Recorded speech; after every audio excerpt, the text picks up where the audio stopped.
from the new Flannel Beaver Studios in the country confines of Northern Ontario, Canada. It is the SWC Round Table. Welcome, everybody. We have a really great show. No retrospective this time. Just five dudes just, hanging out. So I'm really excited for this one. So I'm going to quickly go around the horn and introduce everybody. We got all the way from San Diego, from the San Diego Sabers Podcast. We have Andre. Good morning.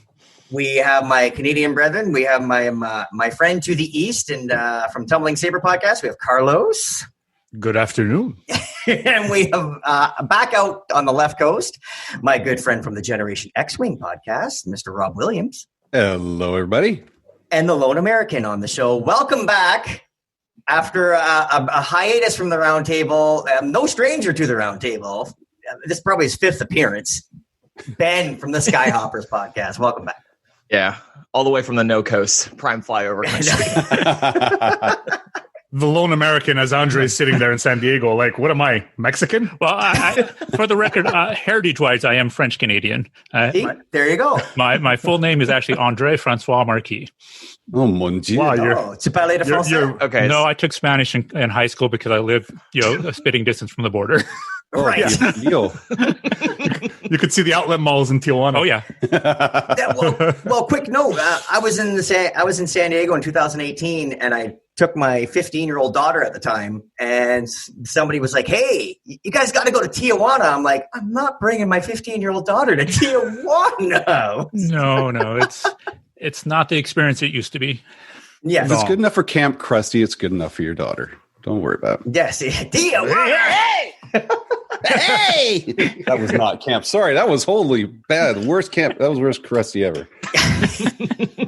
All right, I'm just gonna remove myself right now. Actually, no worries, Rob. So I asked a few of us, because we got a nice big packed round table here, come up with some questions or just some topics. I'm going to throw it to Andre first. Something we can roll around the table. Cool. Well, I had a couple ideas. Okay.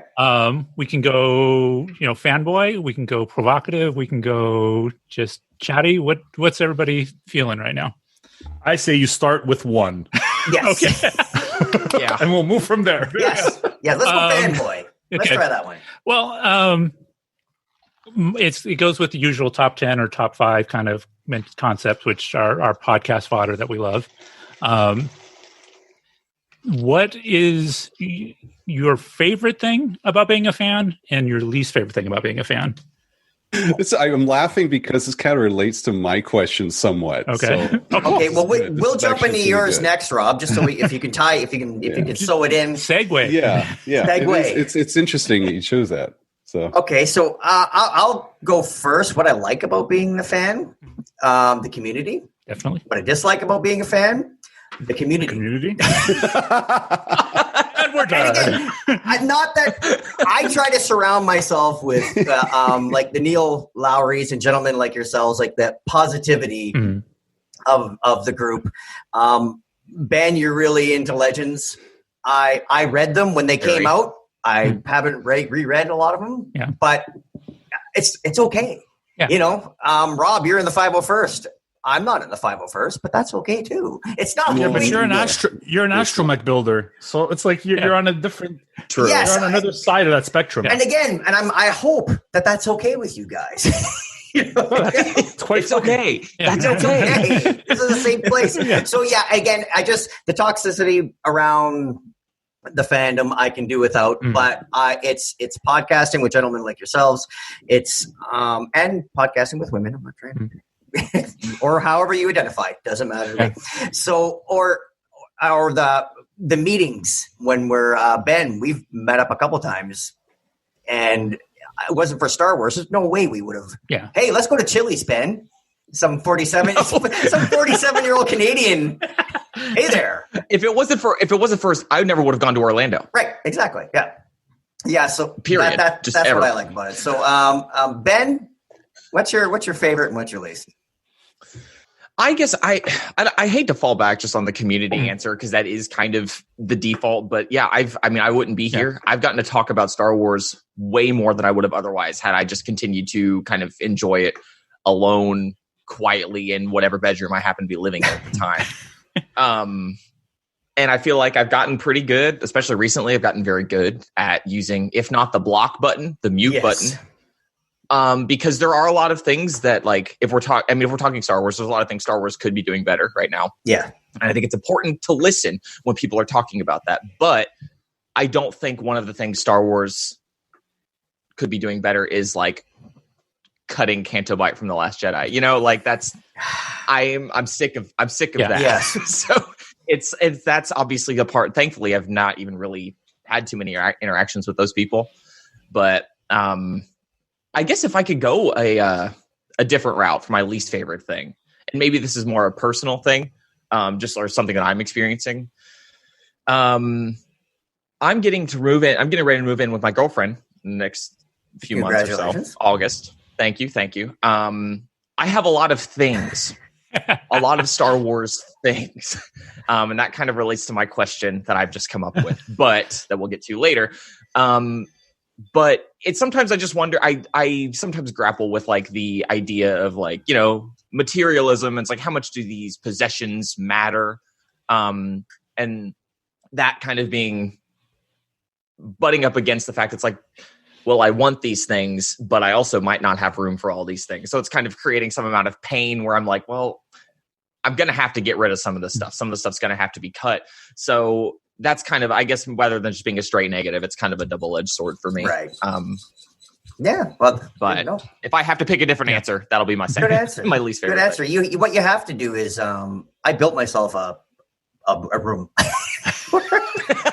I literally had to, or else I wouldn't have it. But you know, it's just one of it's having. I said this all the time, especially when I joke. But I'm in my office and I got autographs on the wall, and I got figures and cases and books and everything else, and guitars and all the other accoutrements that go with being. I mean, a dude, you know what I mean? Who loves Star Wars and music. So, but I have one of these. So now I'm out of room on my walls. So if I get something like a picture or a poster or something, it has to take something. It has to replace something. So as time goes on, if somebody gave me a poster, hey, I got this at the premiere of this movie. I'm like, oh, that's great. I probably won't see my wall because I'm going to take down my Peter Mayhew autograph for, you know, and again, it's no slight on anything I get, yeah, of course. But it curbs grabbing everything. So, Rob Williams. It was funny you mentioned collecting. I was just thinking about that. It's a topic that our podcast has been throwing around for a while. Like, what do we do with this stuff? At what point do we just stop collecting certain things? There's a point where me and Anil would head down to the States to Bellows Fair.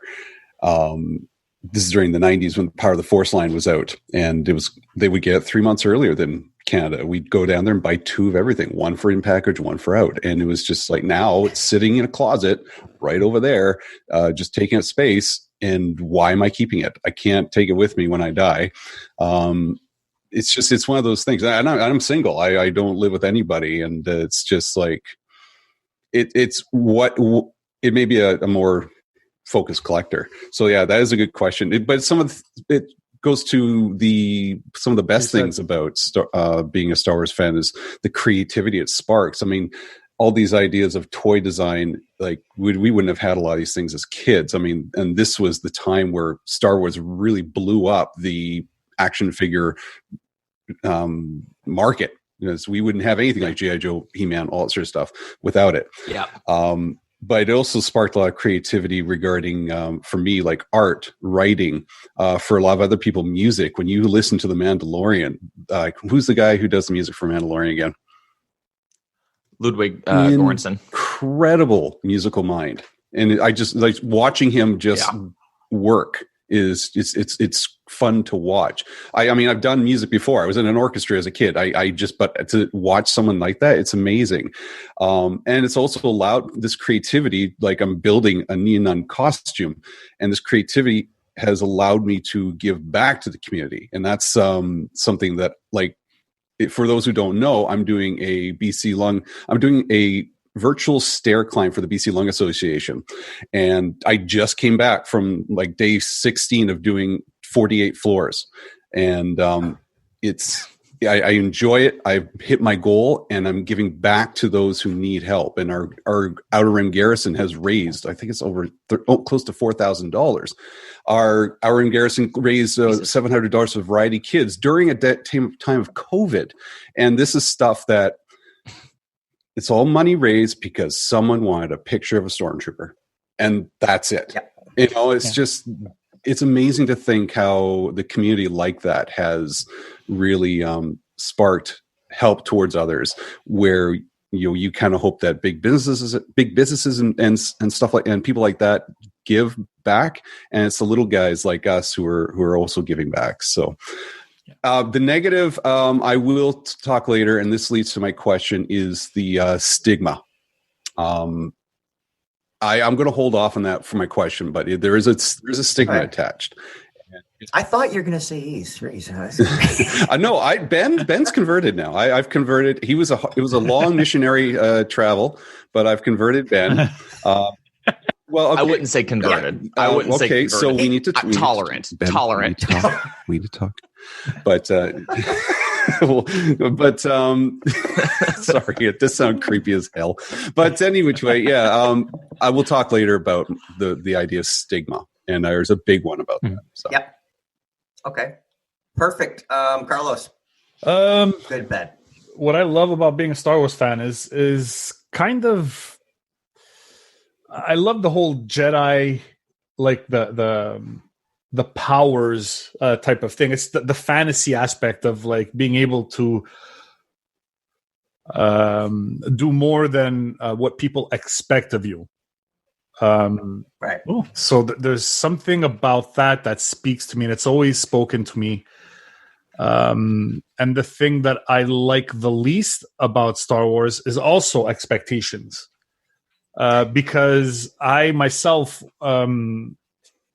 was ecstatic when Disney took over, and just because we'd be getting more content.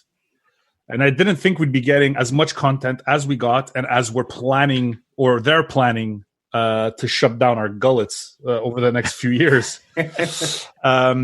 And so in a world where, in the world where I want to live, where I temper my own expectations and I accept things for what they are, it also makes it a lot more difficult to enjoy, let's say, the direction or the writing of a certain project that was probably not catered to me specifically, and I have to accept that.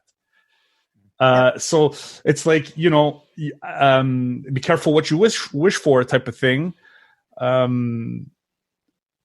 Versus, just, enjoying what they're giving you. Like it's kind of, it's taught me a lot about patience, and it's taught me a lot about acceptance. And I think, growing up and getting old, it's also part of that journey. But all the, the riffraff and the fighting about this character or that character or this storyline or this director's vision or my childhood being ruined, like there's that means nothing to me anymore. It's not there's nothing valid about any of, they're just opinions. That's all they are. And you have to it's not a personal attack if somebody likes K2SO and you don't.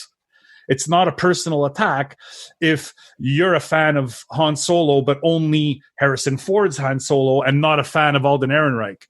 Listen, that's your own garbage to deal with. It's nobody else's. Yeah. It's not Kathleen Kennedy. It's not Jon Favreau. It's not Dave Filoni. It's not George Lucas. So, those are the things that I like the least. And it's also, it's the dichotomy of, it's not just Star Wars. It's not just geek fandom. It's everything. It's Team Red, Team Blue. Everything. You have to be on a team or else you're a traitor to both of them. So it's like Sega versus Nintendo, PlayStation versus that's right. So it's like I completely dismiss and discount any point that's wrapped up in any of those labels. So for me, it's about accepting and and being happy that they're bringing us new stuff. And then the hard part for me, or that I like the least, is having to say that this is okay that I don't like this, and it's okay that I like this, and nobody else's opinion has to infringe on what I feel. Yep. No, I agree with you 100%. Yeah, and also too, you can't. I ruined my childhood long before Disney brought Lucasfilm. That's not ruining. That's creating memories. Or losing them. Making great stories. I want to add to that because the expectations what ruined Rogue One for me, and so it was just all these expectations. I apologize that I was thinking like it should be like this because of this and that, and I didn't enjoy the movie, and I took that. And Jamie, my co-host, just kind of looked at me and was like, "That was your own fault." And he's, you know what, you're right. So I'm going to take some time off and revisit it later. But it's a level of maturity, and when I listened to the Skyhoppers, even like years ago when you guys were first on, you guys would talk about the Reddits. You guys talk about the toxicity, and a part of me was just like, it's a younger crowd on Reddit in my mind, and they are toxic. So I've taken it to the point of like, I'm not even going to pay attention anymore. It's what I enjoy. It's like you, Carl. It's on you. It's all on you. Yep. Mm-hmm. Yeah. You create your own hate. You create your own love. Yep. Yeah. So Andre, it was your question. You got something real quick? What was actually? A lot of mine were when I was thinking through the question. It lined up with your guys's. The community is the thing. The podcast gang that I've been allowed to become a part of since I've taken a stronger role in the podcast. I love my Saber Club. The fact that it's family literally and figuratively is an amazing thing of the fandom. The toxicity of the fandom, obviously is one thing we all agree upon. The only frustration I would add is you guys talk about having too much stuff because you're being a collector. I'm at the other end. I'm the only income in the house. I've raised 3 daughters, sent them all through private school. And so I've sacrificed my fandom in a lot of ways, collecting-wise, to make sure they got what they got. Now they're all old and on that house, so now I'm thinking about buying it. Now I just can't make myself spend money on that type of stuff. Yeah. And then using that as how much of a fan am I if I don't have these things or I don't buy these things, And that's on me, I admit. But that's the expectation of being a fan and not having stuff. Are you really a fan then? Well, yeah, I am. I read. For sure. Yeah. I go to the movies. I watch the shows. But it's the commercialization of the fandom is part of the challenge, I think. Yeah. So in the summary, with that, Ben, what are the kids saying these days? Don't yuck my yum. I think it's called kink. I think it's called kink shaming. Okay. Okay. Thank you. I'm not hip to the jive anymore. I don't. You don't say. Okay, so we're gonna switch over. Also, I'm 27. I'll be 28 this year. I'm not that young. I'm a big kid now. You want to trade?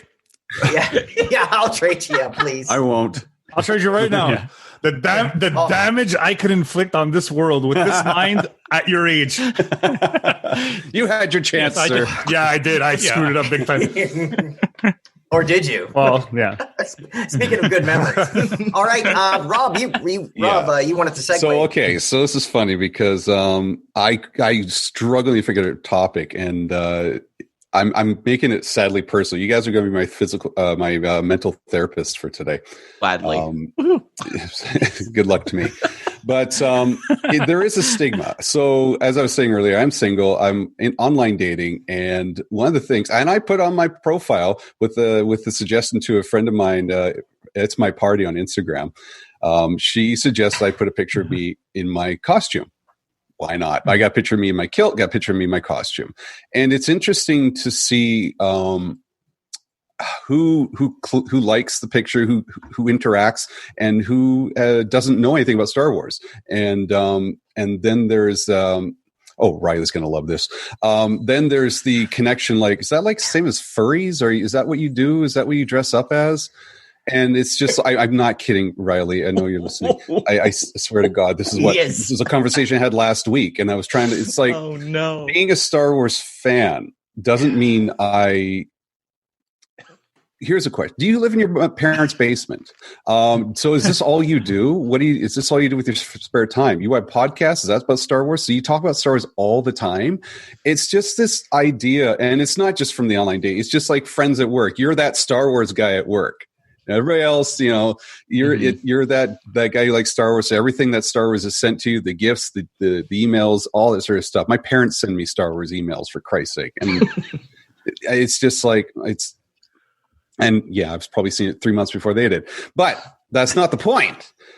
There is a stigma. And I'm just like, I'm wondering if you guys have felt a stigma, if you felt that sort of negativity or almost that pity feel, because I'm not sad of enjoying Star Wars. I have so many other things in my life, like so many other things, and that the right person will find that, will discover that over time. Sure. But that's beside the point. Again, not trying to make this personal, but it's just like there is a slight. There's a slight cockeyed look or a pity look sometimes when you mention to somebody that you have a Star Wars podcast, or you do something for the 501st Droid Builders, or you just happen to wear a Star Wars t-shirt, which some people wear ironically and some people just wear because they're proud. Yeah. And it was even worse, I would say, back before episode 1 was out. If you're anywhere Star Wars, you were just painted as a geek or a nerd and stuff. Yeah, because it was well over. These people who are into geek culture, whether it's Star Wars, Star Trek, whatever, they shape our world. They shape from iPhones and iWatches to everything. It's a geek world. I mean, so I don't understand why it's so looked down when you've got friggin' jocks out there who cosplay as Tom Brady, who cosplay as Pavel Bure. Yeah. Oh my God, that's my Canucks talking. Who cosplay as their favorite Ronaldo. They're wearing the jersey. They're wearing the colors. That's cosplay. That's fandom. And they're painting their face and standing in front and the Raiders and dog pound and acting and doing their whatevers. There's no difference. Man cave with race cars is no different from a man cave with a scout trooper bucket sitting on the table with no plastic bags, by the way, Carlos. I said this over and over when I was building my R2, and I'm in my garage and I got my hair metal playing, and when people walk down my street would see one middle-aged man working on his hot rod, one middle-aged man working on his motorbike, and then they see me with the dome off my R2.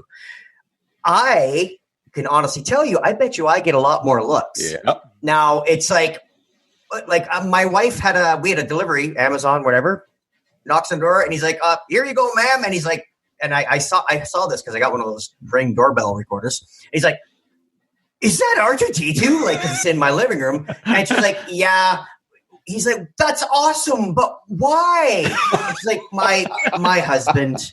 You know what I mean? She's just over it. Like, it's just like, but people are just, it's like having like a celebrity sitting in there. So I just got to have to throw that in. Carlos, you look like you wanted to jump on this. You go right ahead. I don't want. I actually wanted to validate a little bit Rob's point there. But if you look at the situation, let's say you have a picture of yourself in your Scout Trooper uniform, and somebody looks at that and is already questioning whether they want to be with you, they're not the right person for you. Yeah. So all you did is take a step away from getting to know a person that's not worth it for you, right? It's sure that yes, I'm aware of that sort of Mr. Rogers message. Yes, totally. But it's true. I mean, it is very true. It's extremely true. And I've been on and off dating profiles, and I learned with time. You guys could see right over my shoulder here, I have a guitar on the wall, but I don't have a picture of myself playing guitar on my dating profile because you don't personally, I don't want to have to answer a ton of questions to start off. Where do you play? Who do you play with? What type of music? It's like, look, get to know me first as a person. If you want to know me as a person, you'll find out that stuff later on. Am I a musician? I would say it's probably the thing that most people know me as, besides a podcaster. But at the same time, there are connotations, some positive, some negative, that come with being a musician or come with being a Scout Trooper or with anything else, that people already start to form ideas in their mind before even having the conversation with you. So I try to just eliminate that so that when I do start to get to know a person, they're getting to know me, and maybe they understand later on why I love Star Wars, and they'll understand later more about my poetic side and my artistic side. Like if this is one thing, and it comes back to our culture now. Everybody needs to be something. Yeah, I'm this. Like Gina Carano got in trouble because she made fun of the pronoun thing in her Twitter bio. But she wasn't making fun of. I don't think she was making fun of transgender people. She was making fun of the fact that people have to announce who you are. I'm not a fan of Gina Carano. First of all, I don't think she's a great actress. Okay, let's just put that out. Okay. So no big loss in the world of Star Wars. I think that her takes are garbage. But I also think that there's a little bit, it's easy to try to point the finger at somebody and say, you're this, because you misunderstood what they were really trying to say. And I'll be honest, she has no tact. No. And her, like I said, her takes are garbage. So it's easy to dump on her all that stuff. But I think that little thing with the beep, bop, boop wasn't to say, oh, I'm diminishing transgender people. It was, I find it silly that we even have to do this. Right. And I'm kind of there almost. Like I'm a musician. This is what I am. No, I'm a complicated human being that's like a little bit of everything. Also too, Carlos, I think Ben can relate too. When you play, I used to play the bars again 20 years ago, but and I still play. And for me, if I go to a campfire and someone has an acoustic and I pick it up, it's like, oh wow, oh I didn't know that about you. I love the surprise, but you also get judged. Or I remember used to being judged as, oh, you play that coffee house? Oh, okay, but you're on the circuit. You've actually played those clubs. It's like your worth is based on how far you've succeeded locally. Like Ben, I'm sure like when it's like, oh, you have a single out. Oh, how many downloads or how many sales? Yeah. And it's hard because you end up judging yourself for it. Yeah. Because it's like my audience is not big at all. And sometimes I'm like, whatever. It doesn't matter. It's all just, I do it for fun. I do it because I love it. But in other days I'm like, why can't I break 40 Spotify followers? Like that. It's just, it's rough. It's hard just existing in the world today on a lot of levels. Right. And I think that's probably got a lot to do with it. Everyone is so question for you. How much better are you going to feel about yourself when you hit 40 Spotify 41 listeners? Do you want the honest answer or do you want the answer that, okay, well, the honest answer is not at all. There you go. But in my head, that's it. All my problems will be fixed. All my problems will be fixed. It's expectations, right?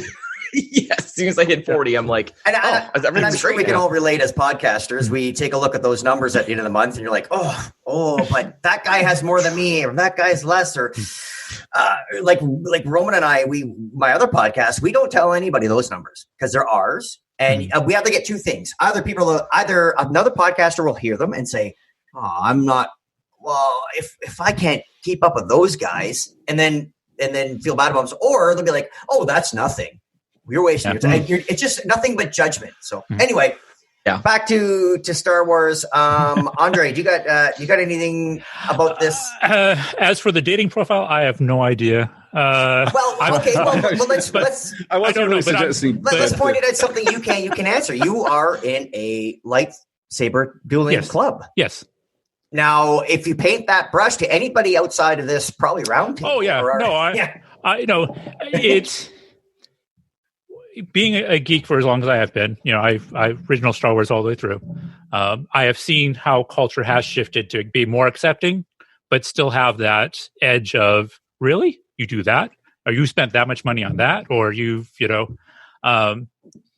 initially most people they see us whacking each other with our glow sticks. They go, hey, that's cool. But then they realize that we are taking it seriously. It's not, we're just out there in the park because it's a Friday night, we have nothing to do. They tend to look at us going, you spend how many hours a week doing this? You spent how much on your sabers? Then you tend to get the that side glance of, oh, do you still live in your parents' basement? No, I have a real job and I pay, I I pay my response to that is usually, "Oh, you watch The Real Housewives?" Yeah, exactly. Yeah, That's the thing.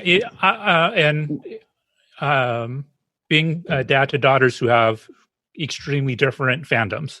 I mean, they K-pop and anime and watching, crap reality TV that I couldn't, and watching them get even do each other, ridicule each other.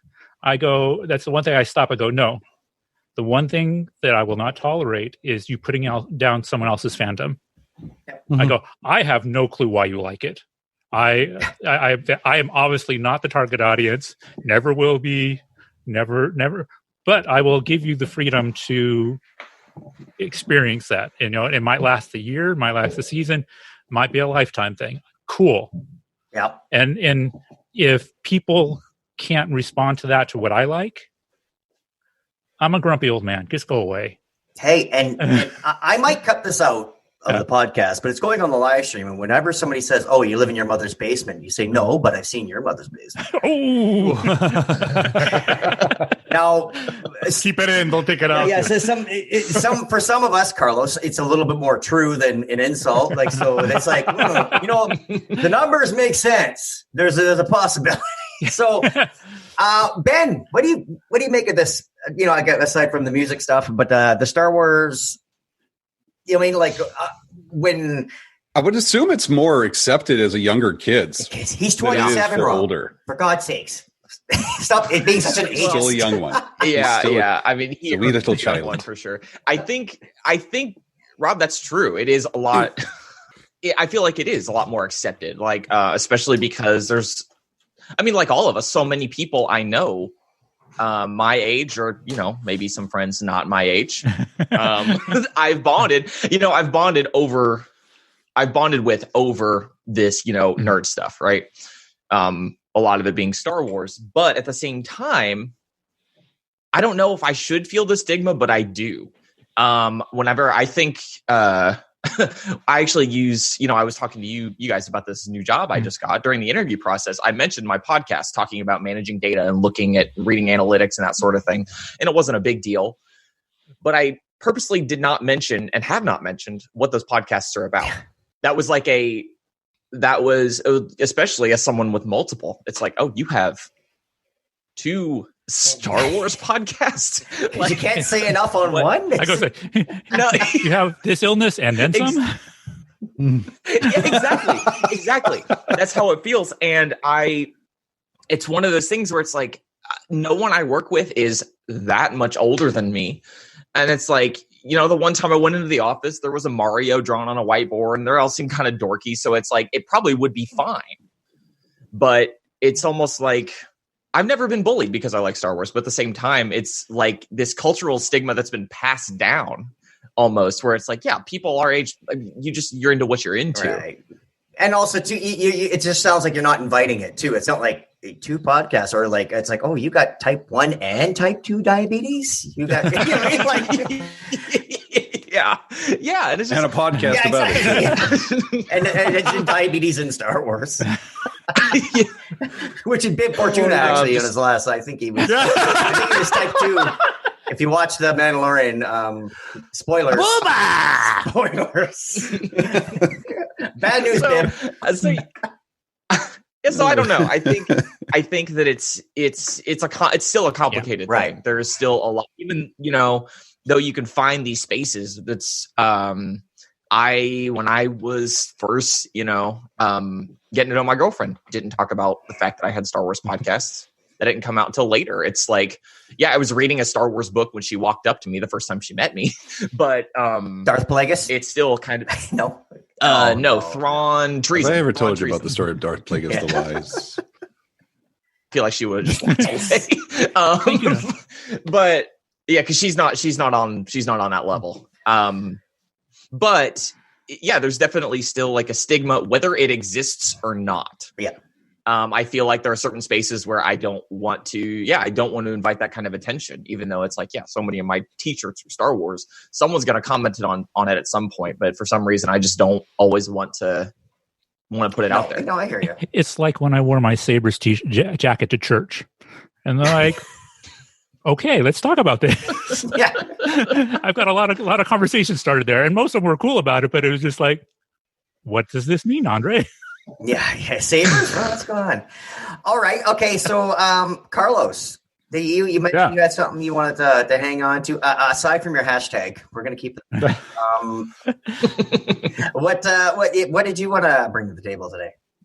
Well, I was thinking of the future era of Star Wars on Disney Plus, and we know we have 10 or 11 projects, not including Mandalorian season 3. And I'm sure we've all done the exercise of ranking them from most excited to least excited. Yep. My question is, would you sacrifice all the 9 other projects just to get that one? Or would you sacrifice the one to get the next 3 in line? Oh, yeah. Okay. I see what you mean. Would I? Start. So I'll give an example for myself, right? Please. Okay. Please. So I'm when I did we did the breakdown on Tumbling Saber, and we did our top 5. I actually did the whole thing because I don't listen to Kyle. Right. And Who? Exactly. And so I was a fan. Like, I'm really looking forward to like the Ahsoka series and Acolyte, Andor, Kenobi, and what was the other one? Another one here. Was it the canceled one now, or the? No. I'm not looking forward to Rangers of the Republic. Anyways, just to say, like, I think Andor was at the top of my list, with Acolyte being second, just because of the unknown nature of Acolyte and it being like Sith and like Jedi lore type of thing, which is something that I'm really, really, really looking forward to. Like, kind of like bringing some of that crazy legend stuff back into canon. But we don't know enough about it yet to know exactly what era it's in and who the main protagonist and antagonist is going to be. So it's a little tricky. So I had Andor at the top of that list because of my love for Rogue One and wanting to see how Cassian becomes who he is when we get to that movie. And eventually seeing how he befriends, aka steals K2SO and reprograms him and all that stuff. So would I personally kill the Andor show for the next 3 in line, which would be, let's say, Acolyte, Kenobi, and Ahsoka, right? And it's a tough question. The reason why I ask is because I don't know what I would do necessarily for that. I think that I would cancel that one show to get the other 3. Yeah, just because you're getting more content. But if it was something else, and I had a little bit more details about Acolyte and how that could probably change the whole perception, the whole timeline of what Star Wars actually is, I might just take that and nix all the rest. I hear what you're saying. I think I would, if just to slightly tweak the question, I would be like, I will take the next movie rather than the next 3 things on Disney Plus. You mean like because I think, but can you imagine how silly you'd feel if you were missing out on the Mandalorian? You know what I mean? Like, that's it. You know what I mean? Because you don't know what will be next. Well, the thing is, the Mandalorian it's because it already exists. No, so it's but not. That's what I'm saying. Yeah. If I traded, you know what I mean, like a one experience, and I left Mandalorian, which is like, oh, I'm okay with the Mandalorian. I like the lore, but I'm not. It was so much more than what we expected. Yeah. So can you imagine but we don't know if the Book of Boba or the Kenobi or whatever we don't know what's going to be. And people be like, what, you haven't seen Mandalorian? It's like, no, I traded it. Because Carlos said so. You know what I mean? So my wife won't let me watch it now. Yeah, exactly. Ben, what do you think? Would you first? What's your top? Yeah, what do you want? The most anticipated of the bunch, and would you trade it for the next 3? As a child of the 90s and things from the 90s, Book of Boba Fett, far and away favorite. I'm most excited for that. And then probably after that, I'm gonna say Kenobi. I'm a little bummed about the prospect of what they call it, the rematch of the century. Yeah, I don't like that either. Not into that, but I loved the Kenobi novel. So if it's anything like that, the Legends book, I'm all in for it. I'm obsessed with Tatooine for some reason. I can't love it. I can't explain it. It's but weird. I'm the opposite of Anakin Skywalker. Yeah, you like it because it's rough. Yeah. Now, and then I'd say probably the Acolyte is next.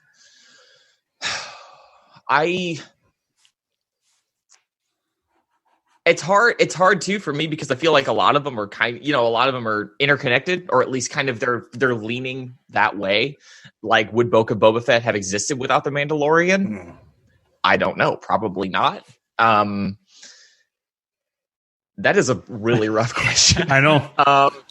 Because it just feels like too. It's like, are you missing out on large chunks of story? It's not just these completely removed things that are their own. Because if that was the case, yeah, I could definitely see cutting some of them. But I'm a Star Wars fan. Interconnected nerd nonsense is kind of my. Or worse, what if it was like an MCU style type thing where it was all interconnected and you're like, oh, I'm missing. Yeah. Oh. Let me hold on before you continue. Let me tweak the question. Okay. I'll make it a little easier for everybody. Okay. So instead of completely nixing your most anticipated show, you still get the most anticipated show, but you're disappointed in it. No. So you're just pulling the old, you've altered the deal, pray it'll alter again. No one can answer the original question. I am Vader. Now I can't answer the original question. He might as well change it. Well, I don't want to solidifies my answer. Yeah. Good. I don't want to be disappointed. I'm keeping it. I would rather. I don't even remember what the question is at this point. I am. You're all in on Book of Boba Fett. That's yes. It. Yeah. Yes. I am all in on Book of Boba Fett. That is where I am at because I have some complicated feelings, as I'm sure a lot of people do. I'm not unique in this way about the kind of commodification. Star Wars has always been commercialized. I'm not going to pretend that it hasn't been. But the fact that it's like some of this stuff, to me, it's probably all in my head. There's a difference between printing all these different books, Legends books, especially comics, all this stuff. There's a difference between that and here are the 15 shows we're throwing on a streaming service because, it's just Disney owns everything at this point. There's a lot of kind of concerns I have about monopolies and capitalism and consumerism and that sort of thing. So that are obviously outside the scope of the podcast. But if I'm looking at things just in terms of... It's okay. You're talking to mostly Canadians here. We're socialists at heart. So. Yeah. Oh my God. Please. Joe Biden, just I'll take $500 at this point. Just anything. But yeah, he doesn't hear you. Yeah. No. I gotcha. But I gotcha. Book of Boba Fett, but then it's hard to because we don't. Again, the hard part about Carlos' question is we don't know. Yeah, we don't. Andre, Book of Boba Fett could suck. Yeah. That's the last thing I'll say. It could just so that's the challenge is the fact that for me to make this kind of decision, I'd have to have a guarantee of quality. It's like, okay, well, I've sacrificed. This show for these. You mean the writing quality, or not anything? Not visual qualities there, right? It's. I mean, we've seen the proof is in the pudding. Usually, it's the storytelling challenges. Yeah, I mean, the three that I'm looking forward to the most are Ahsoka. Because no, what's the one most, and then the next three. Not that easy. The top was Ahsoka. You said? I think Ahsoka, because Ahsoka has because of her evolution through the series. She's the character that I've got the most emotional investment in. I believe, even more so than some of the movie characters. And then Acolyte, because I do like the idea of Sith magic or Force magic, but we don't know enough, so that's another one of those right. After that, I'm kind of up in the air. Because as much as I I'm hopeful for Book of Boba Fett because I really like what they did with him in Mando. It's not something that I need. You know, I've got my own little headcanon for Boba. I'm curious on what some of the changes they've made to his character, but I'll function without it. Can you imagine being asked this question 5 years ago and being like, "Oh, I picked Resistance." Yeah. But so you're not watching Mando? No, I picked Resistance. Yeah, but what about Rebels? Remember? I picked it. So anyway. But so it's even though I haven't always been impressed with the writing of some of the more recent stuff, I don't use the word disappointed because I've always found some sort of entertainment into it, or the fanboy in me enjoyed the moment as I was in the theater or I was watching it. It's when I put myself in that mindset of picking it apart that I find myself more disappointed. So I consider that a flaw on my side. So if I could just sit down and enjoy it, it doesn't matter if it's good or bad, quote unquote. Yeah. It's all about the experience. Let's not say bad. Let's just say flawed. Okay, flawed. There we go. Okay, because it's all Star Wars. We love it, right? Yeah. It's okay. So moving along, Rob Williams, you seem pretty definitive. Real quick, what do you think? Yeah.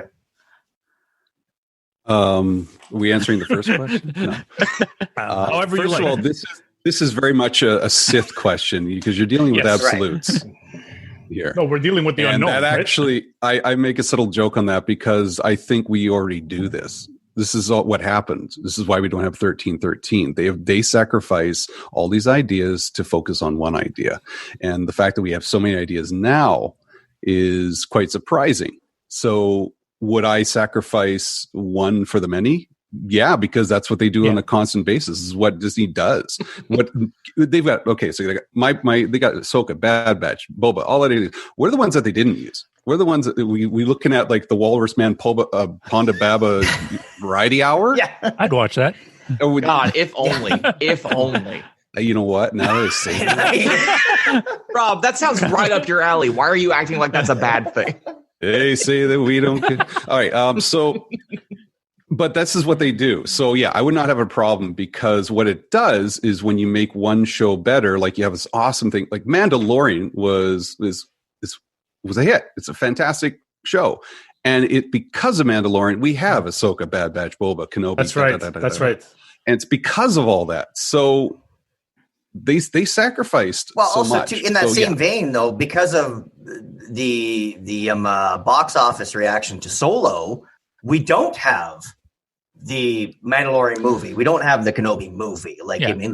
And I think there's a flaws in that system as well because I lost my Tron 3 because of things that weren't completely involved in Tron, to be honest with you. I mean, it's just there are other things that are a factor. And I missed that. But you know what? Guess what I've been hearing? They're talking about Tron 3. So it's a matter of time. We eventually get something. 1313 showed up in different ways. We've got all, like we talk about, people have been wanting like old school Sith history things since it was mentioned, and now we're eventually getting it. It's just people are impatient. So my top list is Ahsoka, and I want Bad Batch in there too because me and my son's all of a sudden into Star Wars, like out of the blue. I've not pushed the religion on him, and out of the blue, he's into it. And Bad Batch is his top favorite, and he hasn't even seen a single episode of it yet. Well, that's awesome. So, and again, more to your point, if you wait around long enough, you will see it. For those that don't know, I saw Star Wars at a drive-in with my parents in 1977. Okay, that was okay. Anyway, I had to get in there. We sacrificed that story. I know it's been a minute since I've been here, but I'm glad that nothing is. I'm glad that it's all. We're still playing Round Table Bingo. Or you got to take a shot every time I say certain things. So, did everybody get a chance? Ben, did you chime in on your? Ben. Yes. No, we all did. We all did. Okay, what about you, Rob? The reason why I want to jump back to Ben, we have real quick, if you got something like real quick, if we can do, I know we're all long-winded. That's why we're all podcasters. I have two podcasts. You have two, yes. Yes. You have all the diabetes. Real quick. I think the thing that I kind of, it goes back to collecting. The thing that I am facing right now, I didn't even think about the fact that I would have to probably bring something to talk about whenever I sat down here. I'm just like, I'm going to talk about Star Wars for an hour or whatever. The thing it came up with was, and Rob, maybe this is something you're thinking about as well. It's like, how do you pare down your collection? Like, how do you decide? Is it kind of a Marie Kondo type thing where it's like you hold this and it's like, it just really doesn't, it doesn't spark joy. Yeah. It's like, it doesn't do anything for me. And then what do you do with it? So it's not just a matter of, especially as someone like me who it's like, even the friends I have who have kids or whatever, they're not old enough to appreciate any of that stuff. Do you just sell it? Do you try to get something out of it? Do you try to make someone else's day with it? Like, what do you do? Yeah. How do you get rid of stuff? If me real quick, again, I discussed this even on this very show. If I can't display it, but I don't, it's hard for me to keep because I'm not going to go out and buy all the new stuff. I have that's why I'm collecting. I'm trying to finish the vintage figure line. And when I finish it, it's going to be done because there's only 96. Now the last 17 are super expensive, but when I'm done, I'm done. Like it's not like they're going to go back and hop in the DeLorean and go make a 13th figure for New Hope. It's not happening, even though they'll keep producing new toys, but that's not my jam. And I also, I try to keep everything. I have a couple guitars hanging around the house, but Star Wars stuff stays in my office. If I hung one Star Wars picture in my rec room, well, now it just you open up the floodgates and just now I have way more real estate to put up Star Wars stuff. So I just, again, for me, if I can display it, great. If unless it was something that, if something that meant something to me, like if I don't have room for it, but I don't want to lose it because it's from a friend and it's Star Wars related, then that's another thing. But for me, if I can't display it, there's no point in having it. So okay. Here's what you do.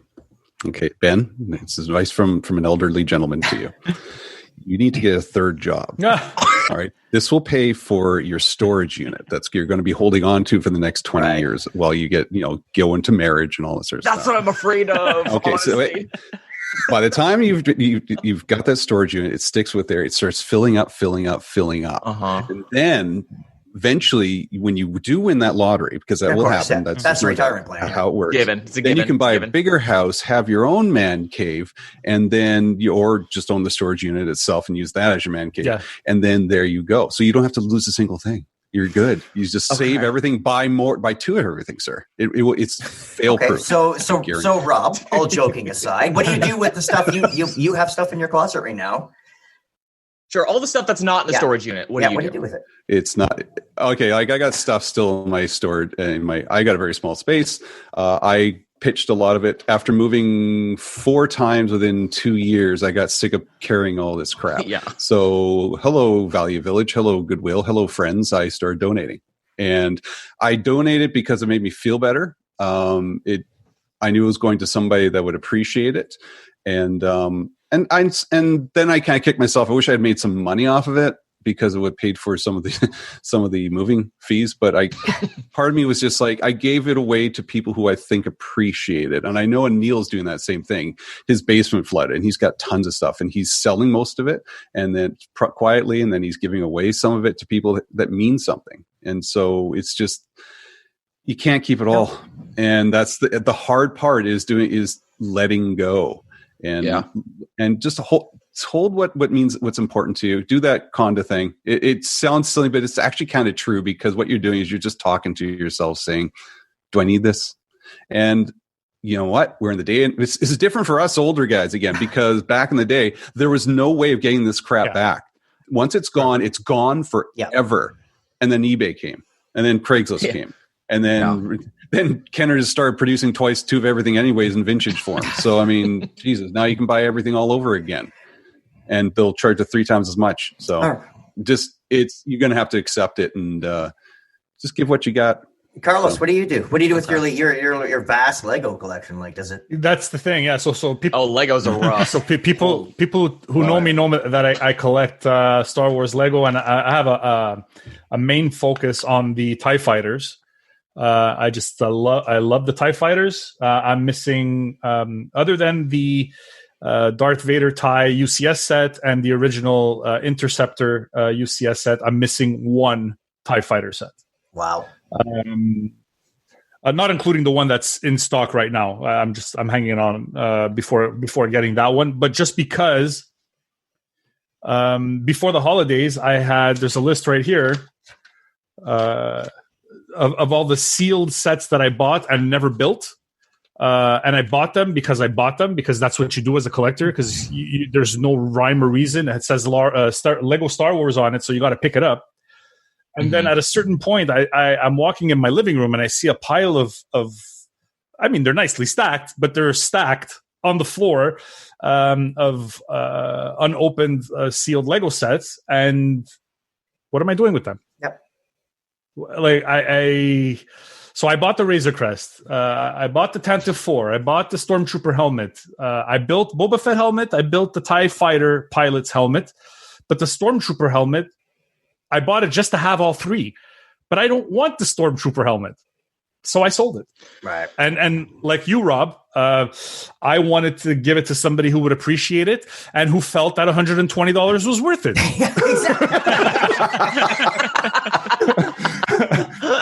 So not personal, it's business. Yeah, that's right. You know, and I was willing to wait until somebody wanted to pay the price that I was asking for. So I'm not forcing anybody to buy the stuff that I'm selling. I have enough room to keep some stuff. I have a lot of Legos still unbuilt in my closet, but those are like gifts that eventually I'm going to give to my kids for getting a good grade on an exam or things of that nature. But the bigger sets, like the Tantive 4, when it first was rumored, it was supposed to be a UCS set, and I was all about it. And then it came out, and it wasn't a UCS set. It was just a really big 18-plus ship. What does UCS mean again? Ultimate Collector Series. Okay, thank you. Sorry about that. Yeah. So Nerd talk. Yeah, Lego Star Wars. They make a couple of those every year, right? So. They're incredible. Yeah, they're awesome. They're really, really good. But I don't need all of them. I don't. No. It's just so you what you need to do is understand what's my real focus. Is my focus with anything with a Star Wars label? If it is, Rob, get the beep button ready. You're Yeah, it's game over. It's over. If it has a Star Wars logo and you need to have it, then guess what? That's what it is. Get a storage unit. Do whatever you have to do. Mm. But in my case, I was like, I love the TIE Fighters. I'm going to collect the TIE Fighters. It took me a while to get to that point because I had Krennic Shuttle and I had a couple of the X-Wings, which I really love. I have pretty much everything that Poe's been in. I have. But now I'm looking at my collection and I'm like, I'm going to probably sell the Porg, the UCS Porg. I'm probably going to sell a couple of other ships that I don't really need because the space comes at a premium. Yeah. And I don't want it to be everything. I want it to be one thing. Yeah, and that's just like with all of us. Like, and excellent one word answer, by the way.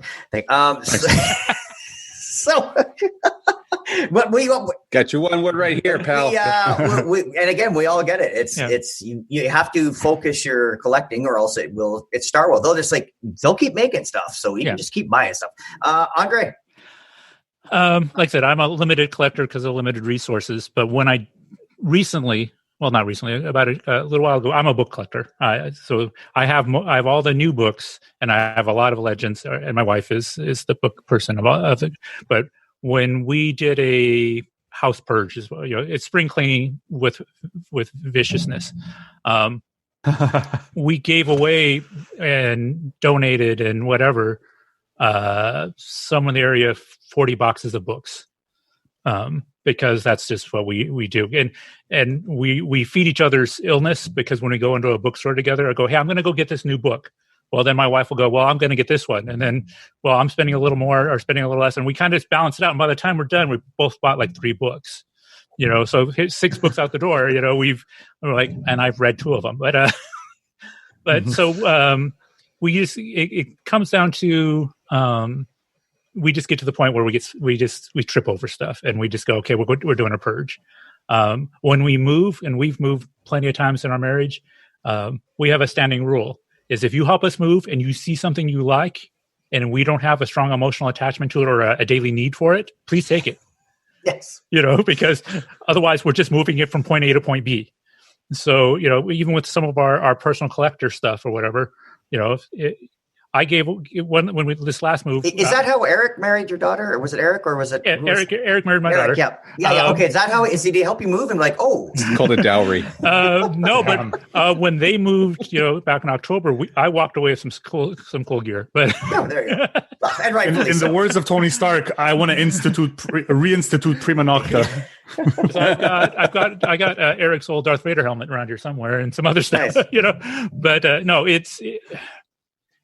And we, as I'm hitting my 30th year at UPS, we're looking at my retirement plan. It's like we're looking at leaving San Diego probably and moving to a tiny house essentially. So we have enough stuff to fill a big house. Let's start getting rid of stuff. Right. So maybe it's because I'm dead inside. That's not emotionally attached to a lot of stuff. So it doesn't take much for me to get rid of stuff. Right. Perfect. Ben, again, great question on the fly. We ran out of time. I was going to bring up the idea of maybe, and I was really excited with Rob and Ben here we can toss around the idea of an audio drama on how Yeezries and Bib Fortuna survived the sail barge explosion. So we'll work on that fanfic after. Oh yeah. I want a part. So yeah, exactly. So again, gentlemen, this is awesome. Thanks. This is one of those just hang out and chat. Oh yeah. Corey Riley just chimed in. Hey, good stream.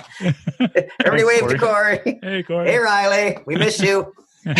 So I wonder if he actually was listening to Untitled Chapter. I wonder, if Riley, if you're, you got to tune in, Riley. If you're, make sure you download the episode, because you were mentioned earlier. We've been talking about you. So, gentlemen, thank you very much for popping on. Real quick, if you're listening to this on the Talk Star Wars feed, make sure to jump over and subscribe to the SWC Plus Round Table, a Star Wars podcast feed.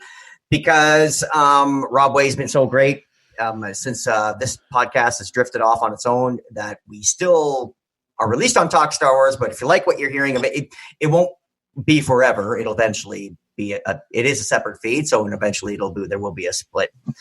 Riley, oh God, definitely downloading. So yeah, I'll let you know, Riley, when it comes down. Gentlemen, real quick, right around the table, where can we find you guys, and what do you guys, your social handles or wherever you want to be found, if at all? Andre. Okay, you can find me at podcast_SDS or at SanDiegoSabers.life. We're getting ready to drop our latest episode. Is going to be our next round of book club, where we talk about the first book in the High Republic series. Excellent. Ben. Of course, everybody knows. But go ahead. I do want to say that I think Light of the Jedi is my favorite canon novel. I think that book is incredible. But hopefully that's not a hot take. I can't disagree. I'm 3/4 of the way through the audiobook, and I'm enjoying it. But I want to see how it ends first. Sure, I've seen the cover.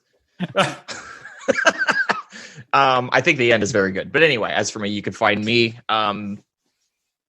Commonwealth Lifers, Skyhoppers Podcast. I guess we're lifers. I don't know. We tried to escape, but they sucked us back in.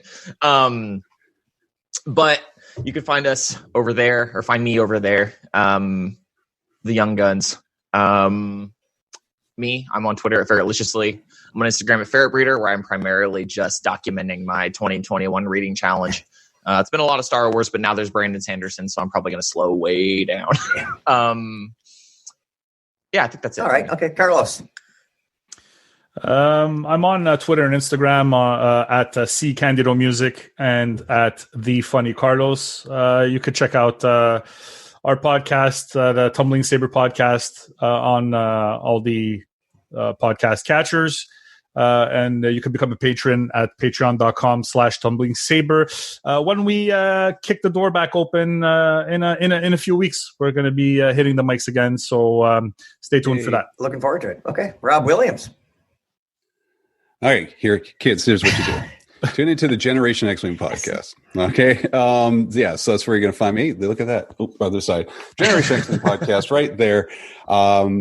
We're doing episode. Andre, like this. Our next episode's on Anchorman. Nice. So you stay classy, San Diego.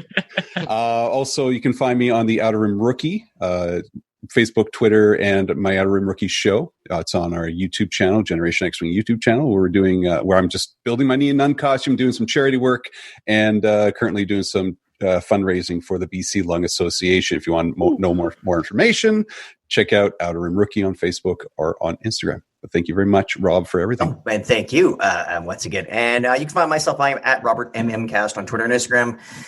Check it out there, and you can see all the me. So yay!